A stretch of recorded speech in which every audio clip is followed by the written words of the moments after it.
Alright, so I did the other three corners here with this little relief cup. I thought it'd be wise to show you how I did this, the other ones. Doesn't really matter what kind of saw you're using. From now on, don't ever cut on your...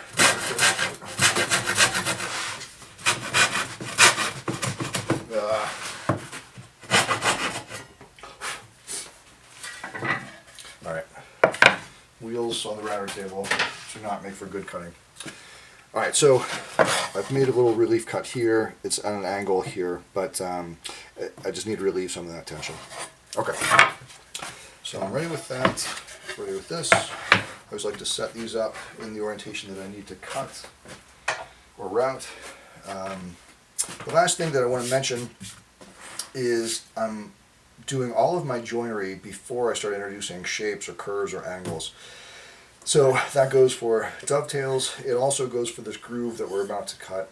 If I had cut off this section where the handle goes before I cut this groove, there's just such a small amount of surface area here to support or hold against this, and I want to take advantage of as much of this length as I possibly can. So that's where we're going to go. Eye protection.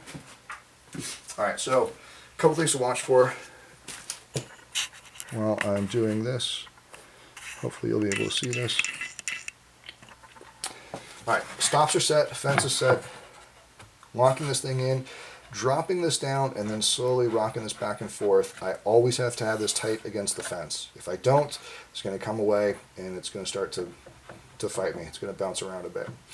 But once I've done that, all the way down, not flat to the bed, slowly advance it until I engage this other stop, and then back it up, pull this thing out. I really want to try to avoid making sure that this is touching the stop and dropping down, because it's going to create a bit of an arc on the inside of your groove. So hopefully this will make sense. Hearing protection, eye protection. There we go.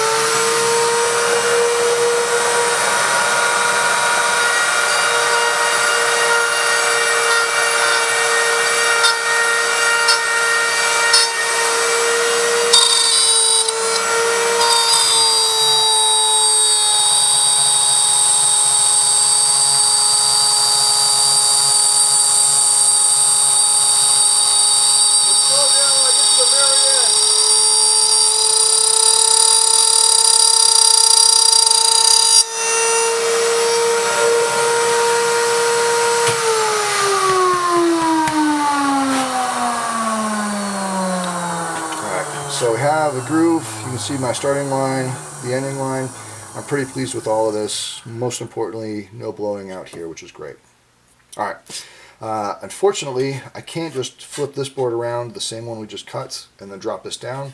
I'm going to have to reset the stops. So basically they're going to slide the exact same distance apart, but just further down.